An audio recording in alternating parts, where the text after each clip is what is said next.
Okay, hi guys, and welcome to the show. Today I am finally getting to review the Longines Heritage Legend Diver. This, of course, is the reference L36744500. Now, if you want a little bit of an overview of Longines, which is a brand I really do adore, and they have some just amazing offerings, have a look back at the previous review. I covered a bit of their history. They're quite illustrious and prestigious history in watchmaking. They are, of course, a long-standing Swiss luxury watch manufacturer. In the previous video, I go into a bit more detail about their history and about where they're from. Now, before I get into this, I'll do a quick wristwatch check. I am actually wearing another diver. This is a real vintage piece from the 70s, and I've put it on mesh today to really give it that vintage diver feel, and I feel it works very, very well. So there's my little baby blue Seamaster from Omega. Anyway, today we are taking a look at the Legend Diver. Now, this watch has been hugely requested, and I'm very, very privileged to present to you the no-date version, which is the rarer of the two. The story of the Longines Legend Diver starts well over 50 years ago. Longines had a very similar diver with an automatic in-house caliber. That was the 290. Quite astonishingly, and way ahead of its time, this was a 42mm diver, which is dimensions, you know, very, very typical these days, but back in the 60s was quite unheard of. Dive watches, typically, it's excusable to be a little bit larger because obviously they have to be legible and you have to have space in there for all that extra thick gaskets and water resistance and all the rest of it, you know, very big chunky cases. Even back in the 60s, it was a big watch. I mean, typically with normal size for a diver was 36mm. So very rarely did they go over 40mm. So the reissue was introduced in 2007, and the date version was released slightly late in 2009. And then for some reason, Longines decided to stop production of the no date in around about, I think, 2011,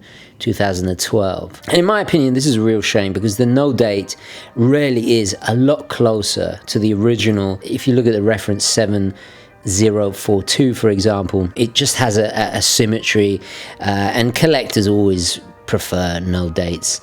It just has a more elegant and certainly more practical for a reliable tool watch. So let's get the basic specifications out the way first. I'll start with the dimensions. So the diameter is 42mm. The height is just over 13, almost 13 and a half. Lug to lug is quite wide there at 52mm. And then we have a lug width of 22. So very, very contemporary in scale and dimensions. Quite remarkable considering it's almost identical to the scale and size of its ancestor. The case is entirely stainless steel, of course, and it's all pretty much high polish except for the beautiful engraving on the back. And as you can see there, it has a lovely little figure, scuba diver there with a harpoon, that bead blasted finish there just to contrast it very nicely. And again, this harkens back to the original Legend divers back in the 60s. We have a little scalloped edge there for the case back, for the screw down case back, and then these quite curved on the underside lugs. We have a very pronounced domed sapphire glass, distorts nicely. We have a anti-reflective coating on the underside, sits quite proudly, kind of mimicking acrylic crystals of its predecessors. The glass itself is framed beautifully by quite a small, subtle bezel, giving it an almost cavetto effect, like a little step. Now it comes on a synthetic strap with a felt lining that gives a nice, soft, supple feel when it sits on your wrist. The strap itself is nicely padded in the center and signed beautifully on the inner felt with Longines there. It has a traditional buckle there with the Longines hourglass, the winged hourglass logo. Really nice detail there. Stitching on the strap is also very nice.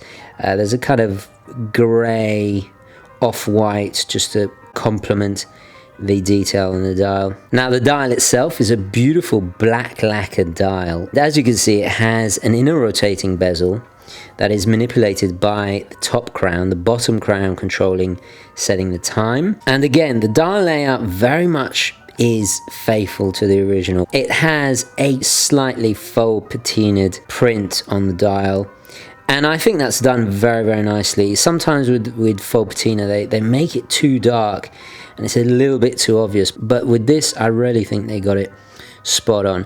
We have, of course, super luminova, and I'll include a lume shot now so you can see. Easy to read. I love the positioning of the lume. It's done very, very well. Unfortunately, we don't have any lume on the second hand, but we do have lume on that beautiful arrow-headed hour hand, so it's very easy to distinguish minutes from hours. I love the layout of the dial. I love the spacing of the markers, the font they used for the 12, 3, 6 and 9. It has that retro look to it. It's very cool indeed.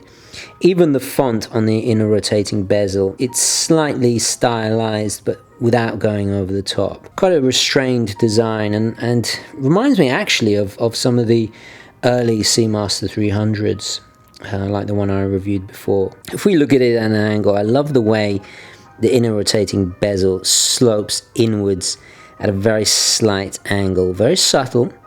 There's no unnecessary clutter on the dial. We just have the logo at 12, keeping that symmetry. The logo, the winged hourglass logo really works very, very well here. A beautiful italicized automatic. There's no extra writing or clutter. It's kept very minimal, and I appreciate that. All the information is on the back. Now this is, of course, I'm not sure if it actually says it. Oh yeah, it does. It just says it there. It is, of course, water resistant to 300 meters. On the side of the case, we have two crowns. I especially like the way the crowns are placed equidistant from each other and their lugs. They both continue the crosshatch pattern that you see hinted at in the buckle there. This is very typical styling, and it was a bit of a trend back in the 60s. This again, it stays very faithful to the original design.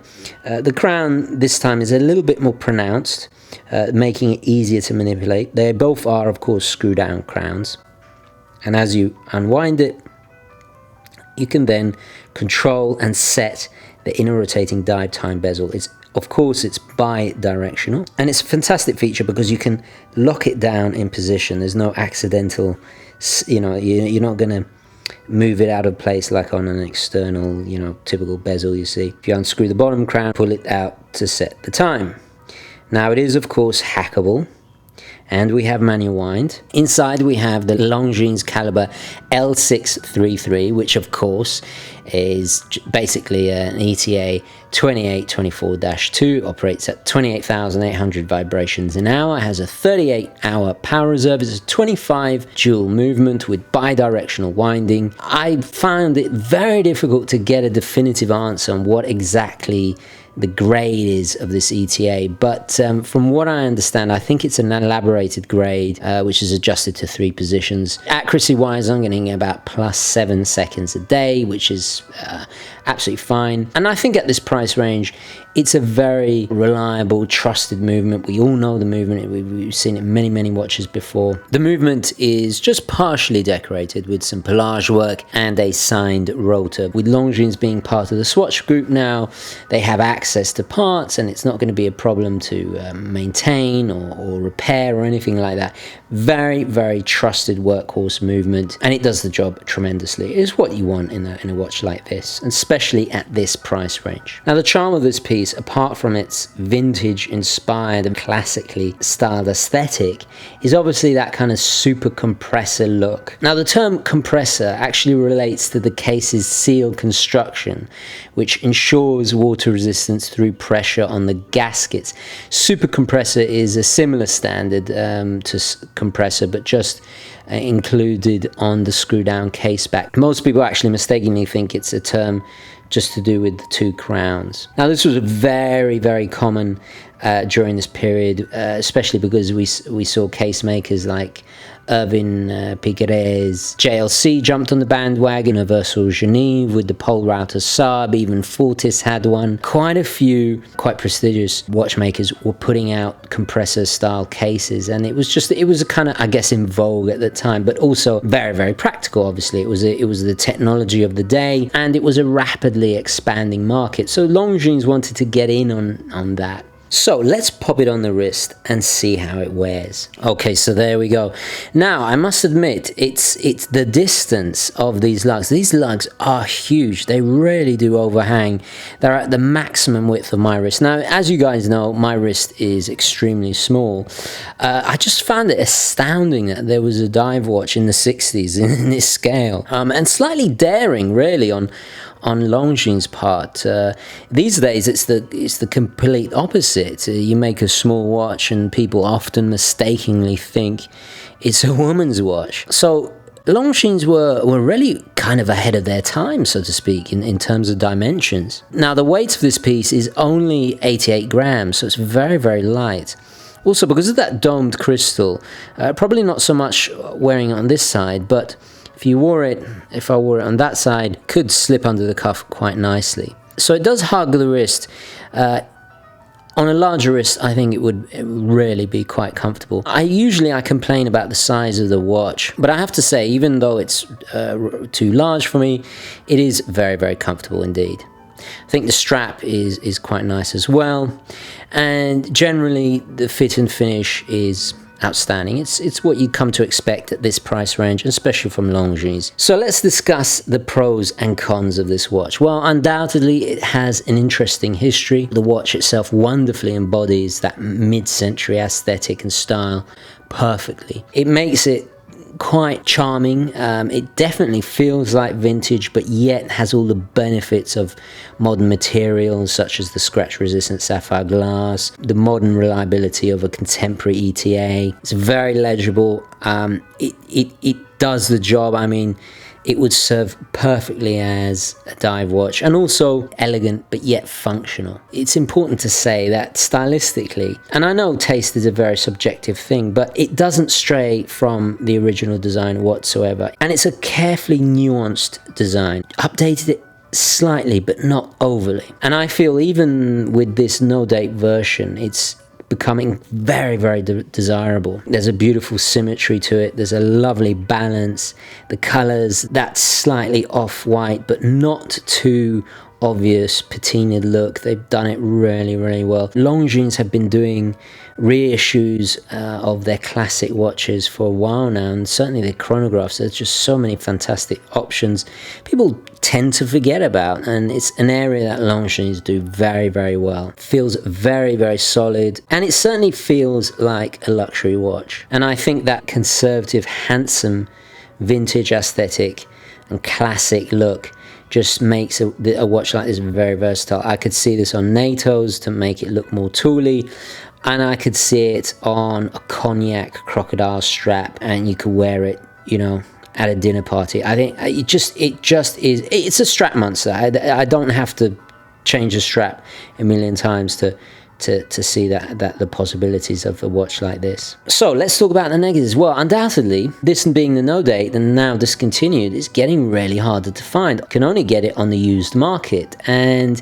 price-wise, it's double the price of a new one with the date. Whether Longines did that deliberately, who knows?